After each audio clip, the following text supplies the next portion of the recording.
Mohamed Naskia Touré, bonjour. Bonjour. L'UNHCR et ses partenaires célèbrent ce 25 février les 2 ans de la déclaration d'Abidjan sur l'élimination de l'apatridie.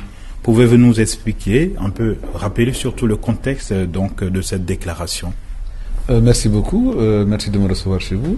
Comme vous le savez, il y a 2 ans exactement, jour pour jour, le 25 février 2015, a été célébré à Abidjan ce qui est aujourd'hui convenu d'appeler la déclaration d'Abidjan.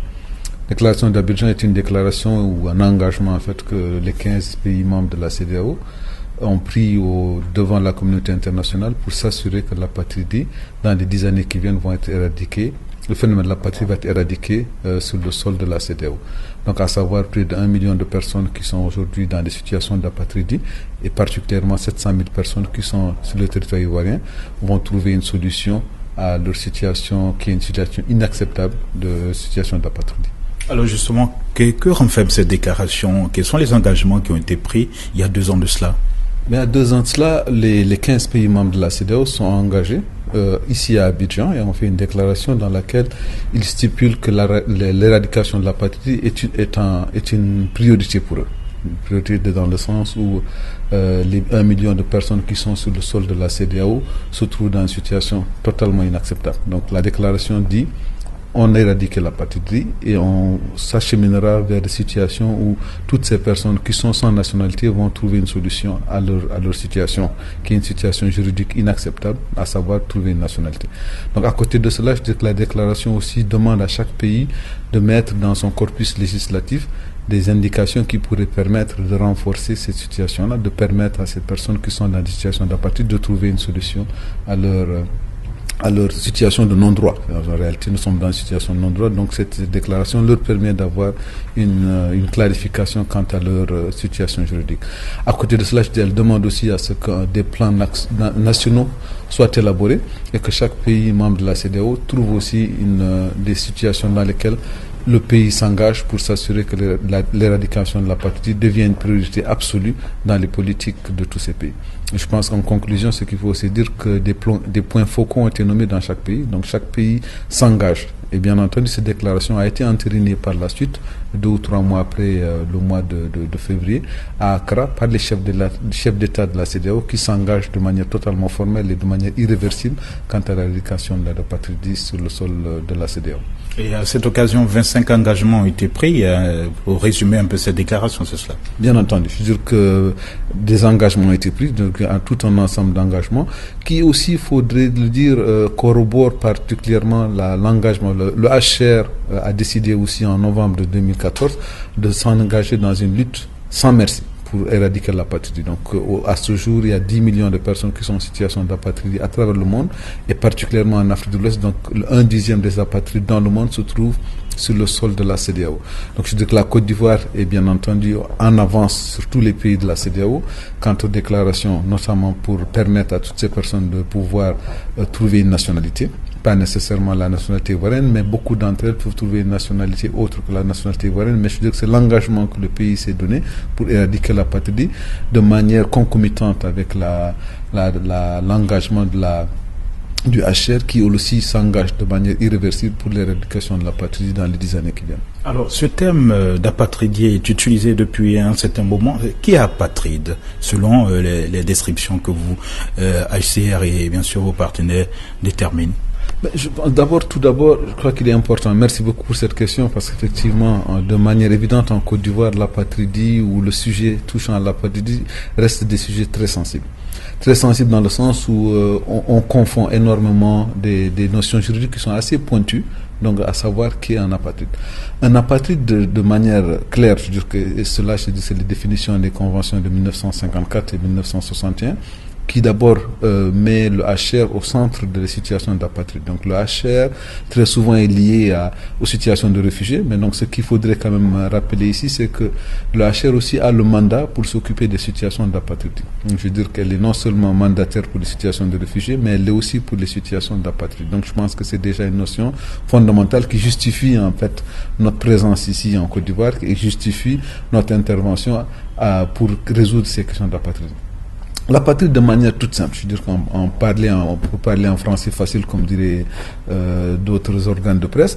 Il s'agit d'une personne dont aucun pays ne le reconnaît comme un citoyen de son pays.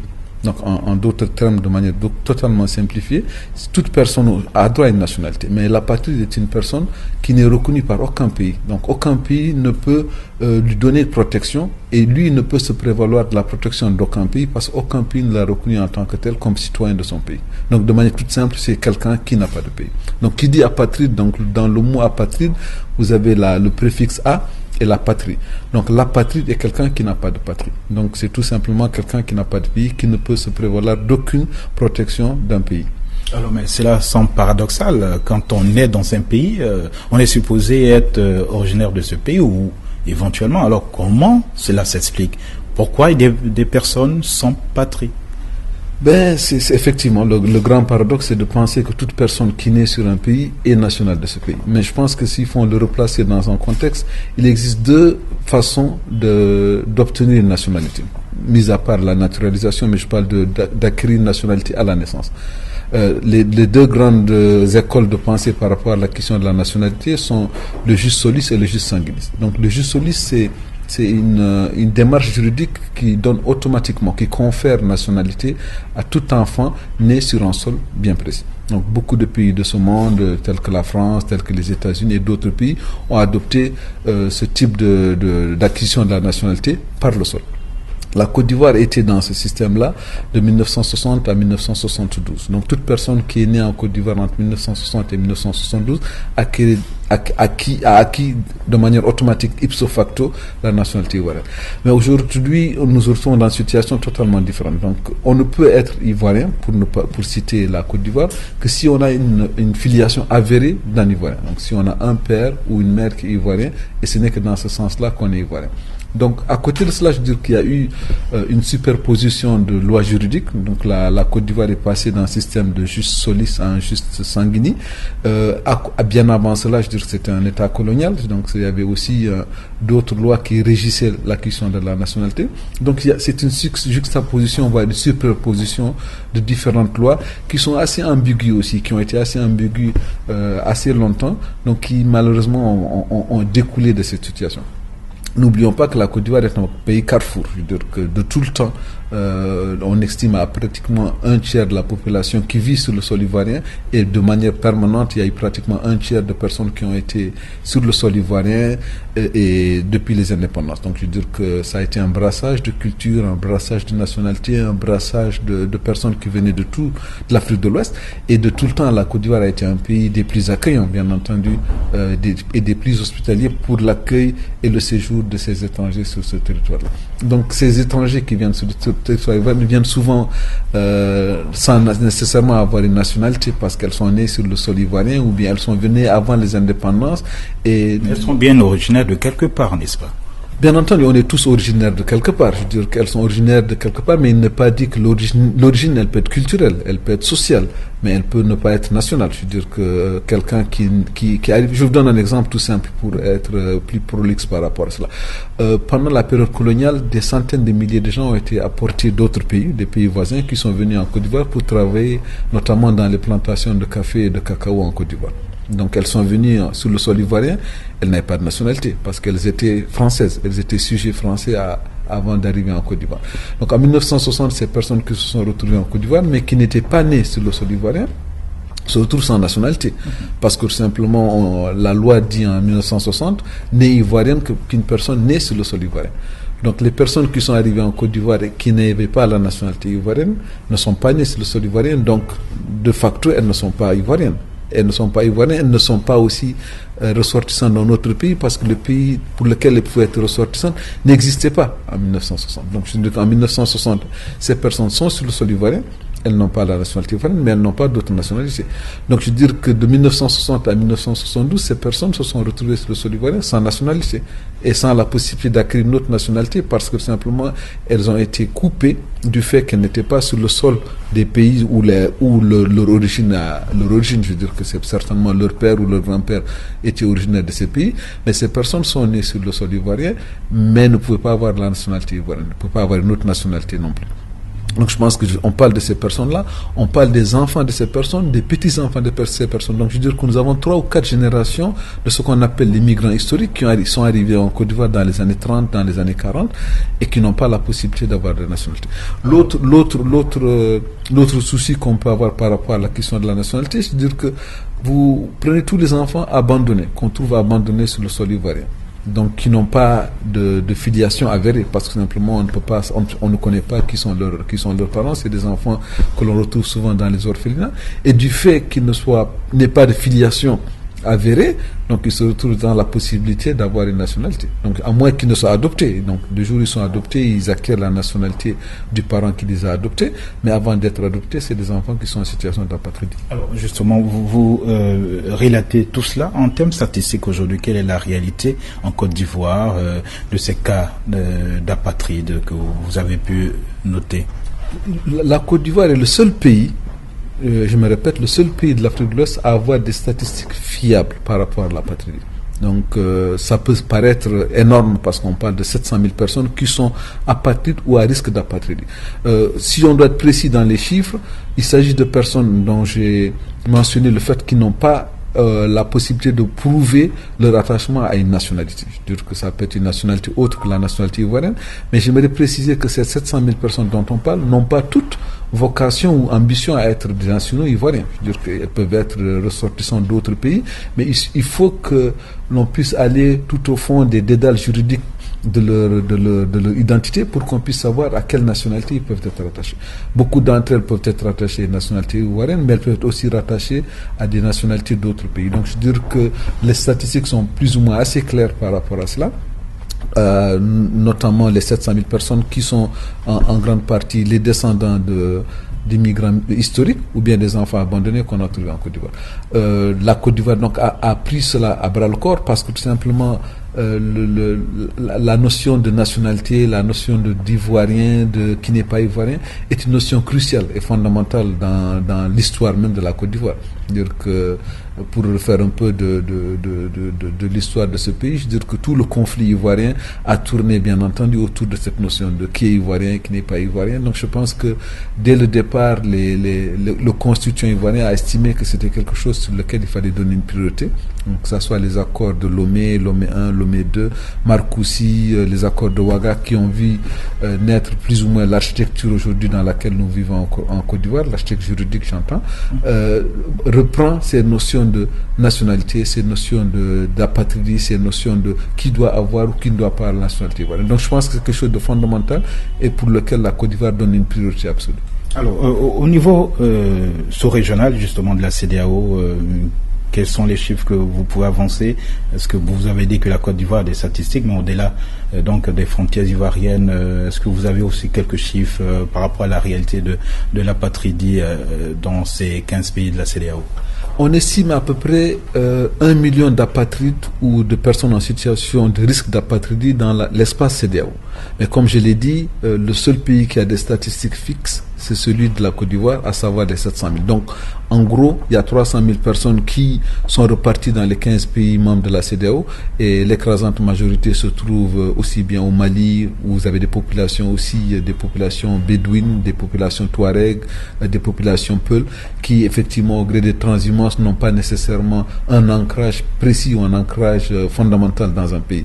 Donc, d'autres populations aussi se trouvent dans d'autres situations de la CEDEAO, mais en grande partie, c'est surtout des populations touareg, des populations peuls, qui ont comme mode de vie, comme mode de culture, la transhumance. Et non, la transhumance ne connaît pas de frontières. Donc, je veux dire qu'elles ne connaissent pas de frontières. Donc, on a du mal à les fixer dans un espace national précis.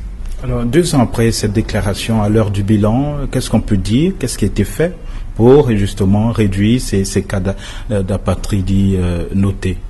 Ben, l'exemple sur lequel moi je suis fier de parler, c'est certainement l'exemple ivoirien. Je veux dire que l'exemple ivoirien, d'abord, la Côte d'Ivoire a décidé de manière évidente de s'engager dans une course irréversible pour éradiquer l'apatridie. Elle a d'abord ratifié les conventions pertinentes qui concernent l'apatridie, à savoir les conventions de 1954 et les conventions de 1961, qui sont relatives à la réduction, à l'identification de l'apatridie et à la réduction des cas d'apatridie.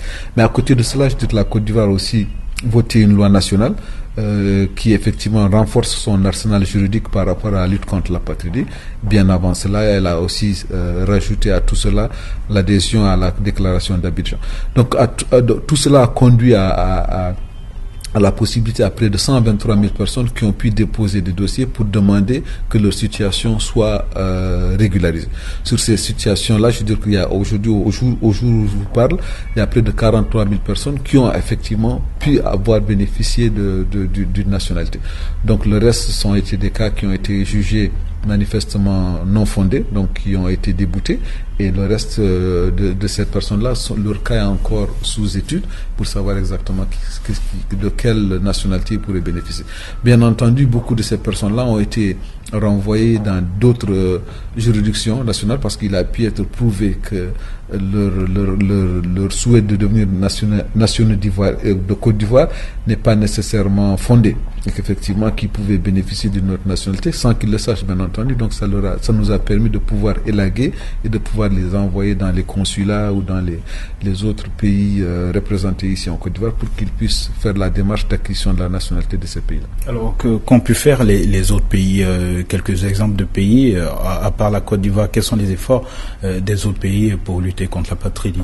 Les autres pays se sont aussi engagés de manière résolue dans ce combat contre l'apatridie. Donc, notamment, pour donner l'exemple du Sénégal, où effectivement il y a tout un ensemble de lois ou tout un ensemble de règles juridiques qui ont été mises en place pour notamment permettre vous avez certainement dû entendre parler du phénomène des enfants de rue en Côte d'Ivoire, qui est un phénomène au Sénégal plutôt, qui est un phénomène assez répandu.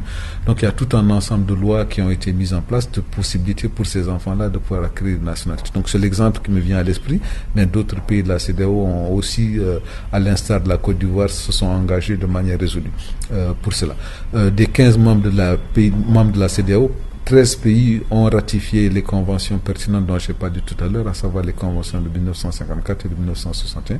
À côté de cela, elles ont aussi renforcé leur arsenal juridique national pour s'assurer que l'apatridie est combattue dans ces pays-là.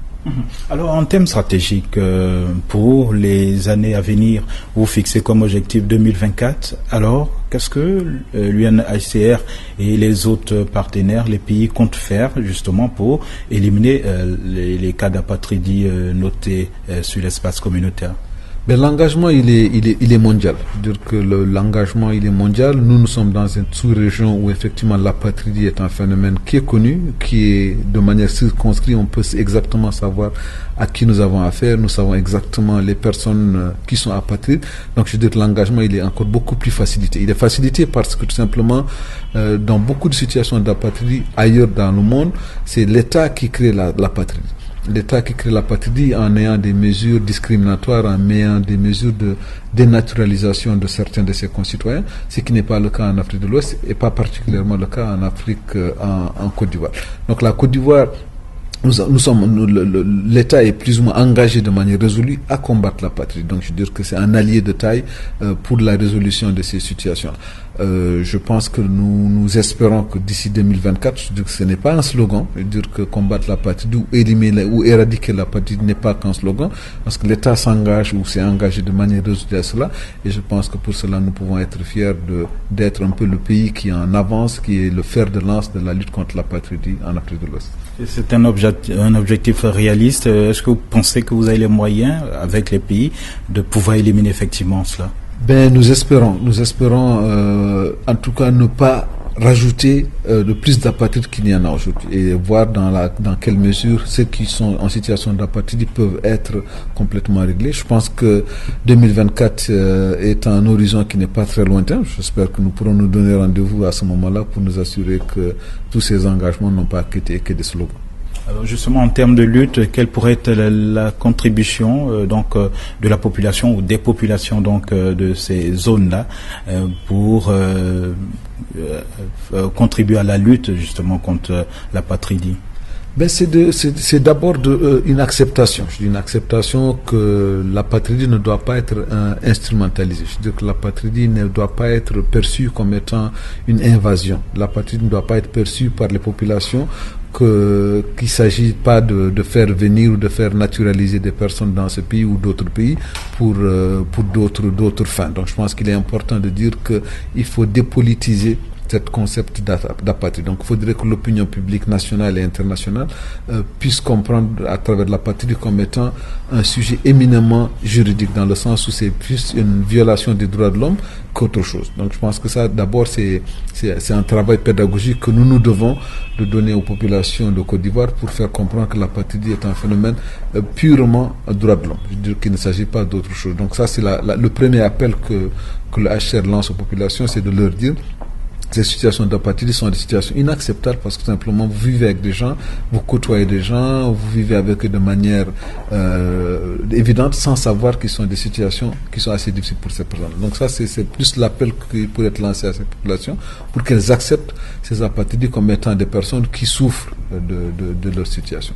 Donc ça, je pense que c'est le souhait le plus ardent que nous avons, c'est de faire accepter le phénomène de l'apathie par les populations de Côte d'Ivoire. Mais on note aussi il y a un phénomène, la non-déclaration de naissance, qui, avec des générations, crée aussi ces cas d'apatridie. Alors, quel est l'appel de l'HCR donc à ces populations-là? Mais parce que l'apatridie, la lutte contre l'apatridie est multiforme. Nous avons parlé tout à l'heure de l'éradication de l'apatridie en s'assurant que l'État s'engage dans des ratifications des conventions pertinentes et aussi des politiques nationales.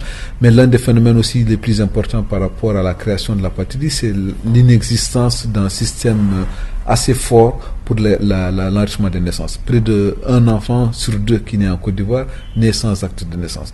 Donc le fait de ne pas avoir d'acte de naissance est potentiellement en danger parce que tout simplement la plupart de ces enfants finissent par se retrouver dans des situations où leur identité ne peut pas être avérée parce que tout simplement juridiquement ils ne peuvent pas prouver qu'ils sont nés quelque part et qu'ils sont nés de parents qui leur permettent d'avoir la nationalité ivoirienne. Mohamed Askia Touré, représentant du HCR, de l'UNHCR en Côte d'Ivoire, je vous remercie.